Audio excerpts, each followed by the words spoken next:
Theorem number 1.6, किसी सदिश समष्टि V ऑफ f की दो उप समष्टियों W1 तथा W2 का सर्वनिष्ठ V ऑफ f की एक उप समष्टि होती है, ये सिद्ध करना है हमें इसको उप समष्टि सिद्ध करने के लिए सबसे पहले उप समष्टि की जो डेफिनेशन थी उसके अनुसार हमने पीछे 3 थ्योरम की हुई है, 1.3, 1.4, 1.5। जो पहली थ्योरम की थी उसके अनुसार अगर W उप समष्टि है तो ये कंडीशन अप्लाई होनी चाहिए कि अल्फा और बीटा बिलोंग्स टू W के लिए अल्फा प्लस बीटा भी W का एलिमेंट, AF का एलिमेंट हो तो A अल्फा भी W का एलिमेंट बनना चाहिए। पहली परिभाषा थी ये। दूसरी परिभाषा थी इसमें W उप समष्टि होने के लिए, जिसमें हमने ये किया था कि अल्फा और बीटा अगर W के एलिमेंट हैं तो अल्फा माइनस बीटा भी W का एलिमेंट होना चाहिए, AF का एलिमेंट है तो A अल्फा भी W का एलिमेंट बनना चाहिए, तब उसे उप समष्टि कह सकते हैं। और तीसरी थ्योरम हमने इसमें की थी कि अगर अल्फा और बीटा W के एलिमेंट्स A और B F के एलिमेंट्स हों तो A alpha plus B beta अगर W का एलिमेंट बनता है तो उसे हम सदिश उप समष्टि कहते हैं, अन्यथा वो सदिश उप समष्टि नहीं है। ये टॉपिक हमने 1.3, 1.4 और 1.5 थ्योरम के रूप में कर लिए, जिसमें से 1.3 का थ्योरम पिछले टॉपिक में मैंने करवा दिया था। 1.4 और 1.5 आप कर सकते हो, उस बेस पर मैंने छोड़ दिया था, और हो सकता है आप लोगों ने कर लिया हो। अगर नहीं किया है तो करके देख लेना, डाउट आए तो पूछ लेना, मैं बता दूंगा। अब इसमें हमारे पास आता है कि किसी सदिश समष्टि V ऑफ f की दो उप समष्टियों W1 तथा W2 का सर्वनिष्ठ यानी intersection of two subspace is also a subspace, ये प्रूफ करना है हमें। तो प्रूफ के लिए माना W1 W2 V of f की दो उप समष्टियां हैं,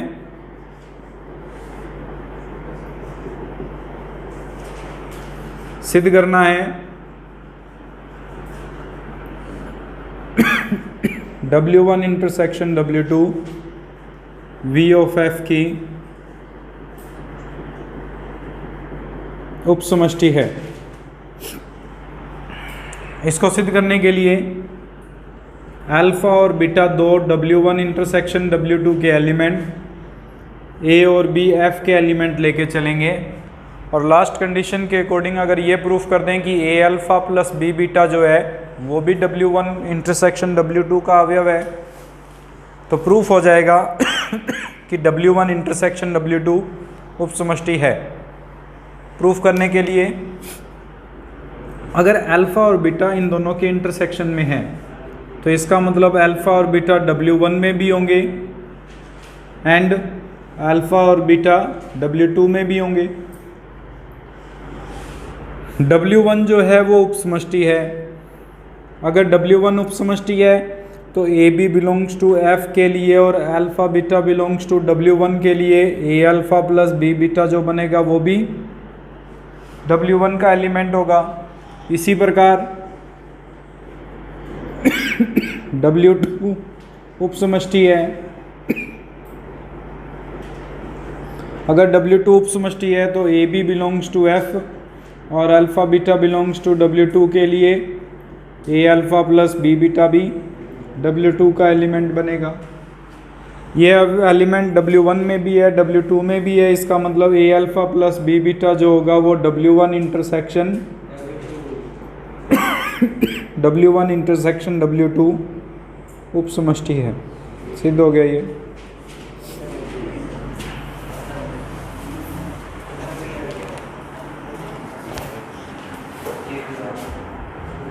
इस पर बेस्ड 1.7 थ्योरम कर रहे हैं।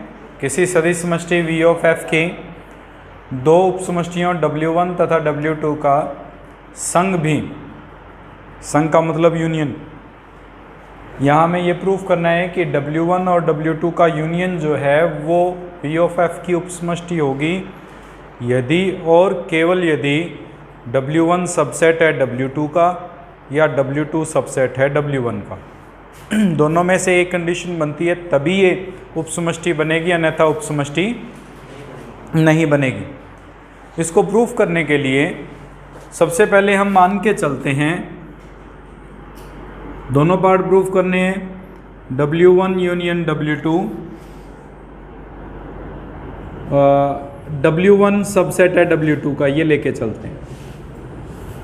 अगर W1 सबसेट है W2 का तो उस स्थिति में W1 और W2 का यूनियन किसके बराबर होगा भाई? W2 के बराबर होगा, क्योंकि जो बड़ा सेट आता है वो हमारे पास बन जाता है। सबसेट का मतलब क्या होता है? W1 सबसेट है W2 का, इसका मतलब W2 के ही एलिमेंट लेकर W1 बनाए गए। और जब यूनियन करेंगे तो इन दोनों का कॉम्बिनेशन है। जब इसमें अवयव सारे के सारे W2 के ही हैं तो जो आंसर आएगा वो भी W2 ही बनेगा। और W2 एक क्या है? उपसमष्टि। अगर W2 उपसमष्टि है तो W1 यूनियन W2 भी क्या बन जाएगी? एक उपसमष्टि बन जाएगी। इसी प्रकार अगर W2 को W1 का सबसेट लेके चलेंगे तो W1 यूनियन W2 W1 के बराबर आ जाएगा। दोनों ही कंडीशन में W1 यूनियन W2 उपसमष्टि है। ये तो पहला पार्ट।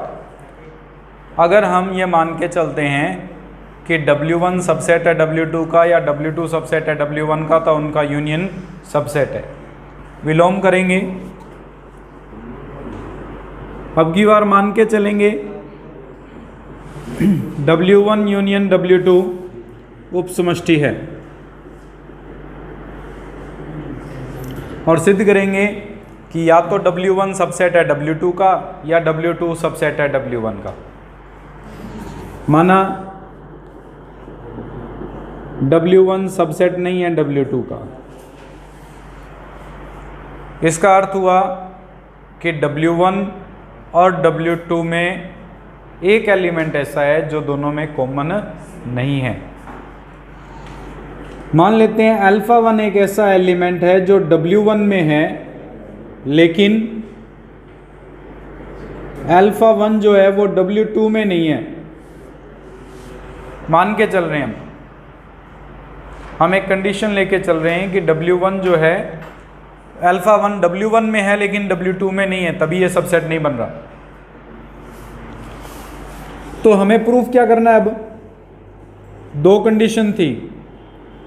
अगर ये उपसमष्टि है तो या तो ये W1 सबसेट बनना चाहिए था W2 का, या W2 सबसेट बनना चाहिए W1 का। हम कह रहे हैं कि W1 सबसेट नहीं है W2 का, तो W2 सबसेट होना चाहिए W1 का। ऑपोजिट पार्ट प्रूफ करेंगे हम इसमें। अब ऑपोजिट पार्ट प्रूफ करने के लिए जब भी सबसेट प्रूफ करते हैं, कैसे करते हैं सबसेट प्रूफ? एक एलिमेंट लेके चलेंगे जिसको सबसेट प्रूफ करना है उसका, और दूसरे का एलिमेंट प्रूफ कर दें तो सबसेट हो जाएगा। तो हम लेके चलते हैं कि अल्फा 2 जो है वो W2 का एलिमेंट है, और अल्फा 2 को हम प्रूफ करेंगे कि W1 का भी एलिमेंट होगा। अब अल्फा 1 किसका एलिमेंट था और अल्फा 2 किसका एलिमेंट है? इस केस में अल्फा 1 प्लस अल्फा 2 जो होगा, अल्फा 1 कोमा अल्फा 2, वो W1 यूनियन W2 में जरूर आएगा। यूनियन की कंडीशन कि अगर एक एलिमेंट अल्फा 1 W1 में है और अल्फा 2 W2 में है, तो अल्फा 1 और अल्फा 2 दोनों के दोनों यूनियन में जरूर आएंगे। और यूनियन की कंडीशन हमने ये, उपसमष्टि की कंडीशन हमने ये पढ़ी हुई है कि अगर दो एलिमेंट इसके अंदर विद्यमान है तो उन दोनों का जोड़ भी उसमें विद्यमान होना चाहिए, अर्थात W1 यूनियन W2 के अंदर अल्फा 1 प्लस अल्फा 2 आना चाहिए। अब अगर ये दोनों का सम जो आ रहा है वो W1 यूनियन W2 में है, तो इसमें दो कंडीशंस बनेगी, या तो अल्फा 1 प्लस अल्फा 2 जो है वो W1 यूनियन W2 में हो, या W1 में हो, या अल्फा 1 प्लस अल्फा 2 किस में हो? W2 में, तभी उन दोनों के यूनियन में आएगा। या दोनों में हो। हमने एक ये पार्ट पढ़ा हुआ है कि अगर एक्स ए यूनियन बी का एलिमेंट है तो या तो एक्स ए का एलिमेंट बनना चाहिए या बी का एलिमेंट, दोनों में से किसी एक सेट में आना जरूरी है। अगर दोनों में से किसी एक सेट में होगा तभी वो यूनियन में आ सकता है, अन्यथा नहीं आ सकता। यही कंडीशन यहाँ लगा रहे हैं हम। अगर हम मान लें कि W1 प्लस W2 W2 में है तो अल्फा 2 जो था वो भी किस में था, W2 में है। और हमने जो दूसरी कंडीशन की थी उपसमष्टि की परिभाषा के अनुसार कि अल्फा माइनस बीटा भी किस में होना चाहिए, तो यहाँ पे हमारे पास alpha 1 plus alpha 2 minus alpha 2 जो होगा वो भी किस में होना चाहिए, अल्फा 2 से अल्फा 2 कैंसिल। ये रिजल्ट बताता है कि अल्फा 1 किस में आना चाहिए, लेकिन पहले ही नेगलेक्ट कर चुके हैं इसको कि अल्फा 1 अगर W1 में है तो अल्फा 1 W2 में तो नहीं होगा। अगर ये हो गया तो सबसेट बन गया वहाँ पे ही, तो हम प्रूफ कर नहीं पाएंगे, जो कि विरोधाभास है। अगर ये विरोधाभास है तो इसका मतलब हमारे पास दूसरी कंडीशन सही होगी, अर्थात अल्फा 1 प्लस अल्फा 2 जो होगा वो किससे बिलोंग करेगा, इसमें अल्फा 1 जो है वो किसका अवयव है, और अभी अभी जो टॉपिक बताया उसके अनुसार alpha 1 plus alpha 2 minus alpha 1 भी किसका एलिमेंट बनेगा। ये कैंसिल करेंगे तो अल्फा 2 बिलोंग करेगा W1 से। हमने एलिमेंट लिया था W2 का, हम प्रूफ कर रहे हैं कि ये W1 का एलिमेंट है, इसका मतलब W2 is the subset of W1। अर्थात अगर W1 सबसेट है W2 का या W2 सबसेट है W1 का तो W1 यूनियन W2 उपसमष्टि है।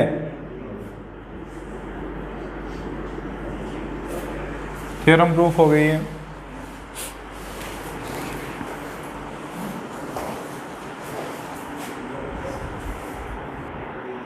क्वेश्चन नंबर 6 कर रहे हैं। हमें W एक समुच्चय दिया हुआ है जो a plus B under root 2 plus C under root 3 से व्यक्त हो रहा है, यानी उसका एक एलिमेंट इस रूप में व्यक्त हो रहा है। और हमें यह सिद्ध करना है कि यह R ऑफ R के लिए एक उपसमष्टि है। उपसमष्टि के लिए जैसा हम करते आ रहे हैं, माना alpha a plus B under root 2 plus C under root 3, beta L plus M under root 2 plus N under root 3।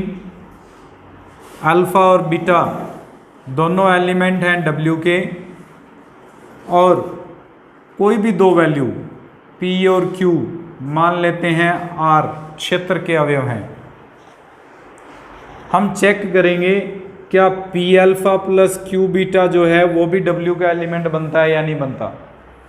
अगर ये W का एलिमेंट बनेगा तो इसका मतलब ये जो भी मान आएगा वो इस रूप में व्यक्त किया जाएगा, जहाँ A, B, C और L, M, N जो हैं वो वास्तविक संख्याएं हैं। प्रूफ करने के लिए पहले P अल्फा निकालते हैं, इसको P से गुणा करेंगे तो AP, BP अंडर रूट 2,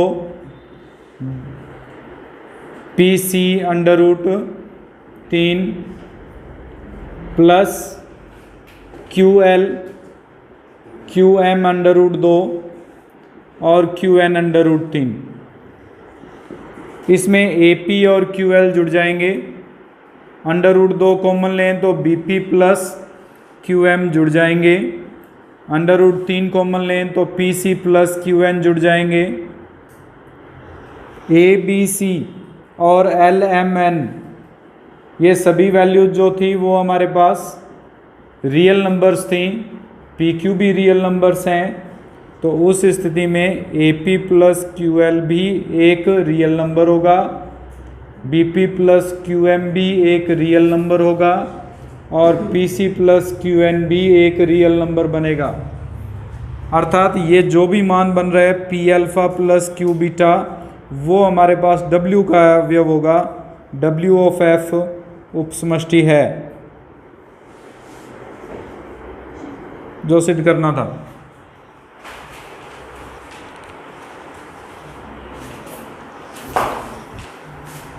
इसी पर तो इसमें वैसे तो 7वें का ए है मेरे पास बुक जो है, उसमें आपके 4th का ए होगा। W एक मैट्रिक्स दी हुई है, ए बी सी डी से परिभाषित है, जहाँ ए बी सी डी सारे के सारे अवयव पूर्णांक संख्याएं हैं। हमें सिद्ध करना है, चेक करना है, जांच करनी है कि M2R का मतलब है, M2 का अर्थ होगा 2x2 ऑर्डर की मैट्रिक्स,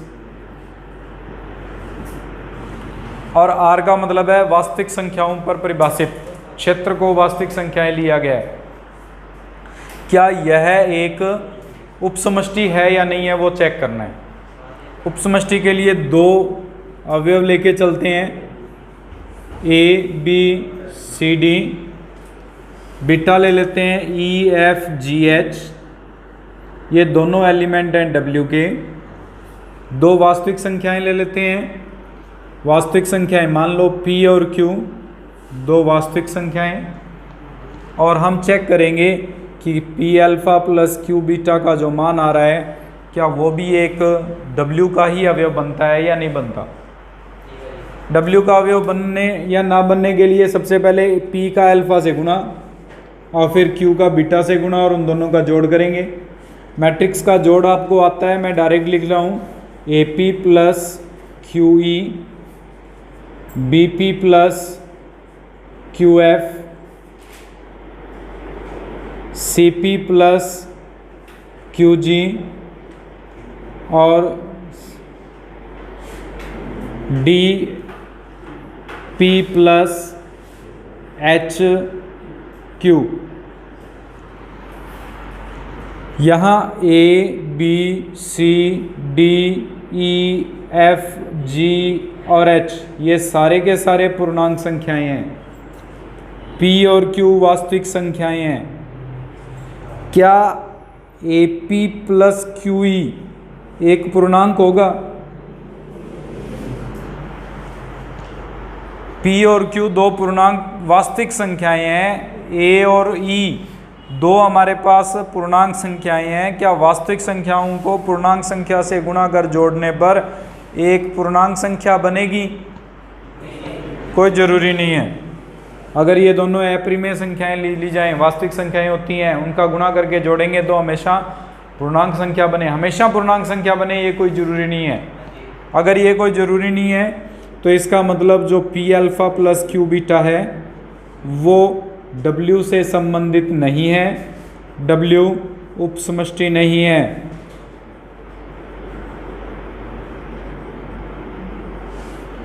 सिद्ध हो गया ये। कुछ इसी प्रकार के मैट्रिक्स के इसमें सवाल दिए हुए हैं, आप